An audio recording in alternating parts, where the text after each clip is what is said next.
Srirampura metro station ನೋಡಿ ಹೇಗಿದೆ. ಬೆಂಗಳೂರಿನ ಒಂದು ಶ್ರೀರಾಮ್ಪುರ ಮೆಟ್ರೋ ಸ್ಟೇಷನ್ನು. ಟ್ರೈನ್ ಬರೋಕ್ಕೆ ರೆಡಿ ಆಗಿದೆ, ಇನ್ನು 6 ಮಿನಿಟ್ಸ್ ಇದೆ ನೋಡಿ. ಇದು ಬ್ಯಾಂಗ್ಳೂರು ಮೆಟ್ರೋ ಸ್ಟೇಷನ್.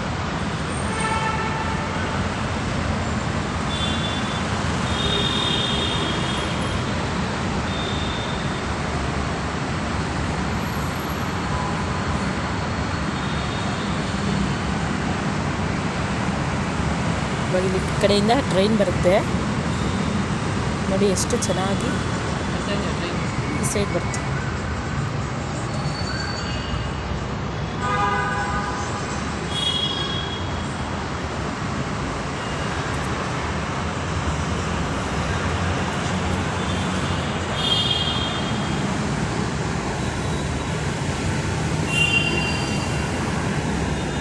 ಒಂದು ನಿಮಿಷದಲ್ಲಿ ಇದು ಮಾದಾವರಕ್ಕೆ ಹೋಗುತ್ತಲ್ಲ, ಆ ಟ್ರೈನ್ ಬರುತ್ತೆ ನೋಡಿ. ಬರ್ತಾಯಿದೆ ಟ್ರೈನ್, ನಮ್ಮ ಬೆಂಗಳೂರು, ನಮ್ಮ ಹೆಮ್ಮೆಯ ಬೆಂಗಳೂರು ಮೆಟ್ರೋ ಟ್ರೈನ್ ಬರ್ತಾಯಿದೆ ನೋಡಿ. ನೋಡಿ ಎಷ್ಟು ಚೆನ್ನಾಗಿದೆ ನೋಡಿ.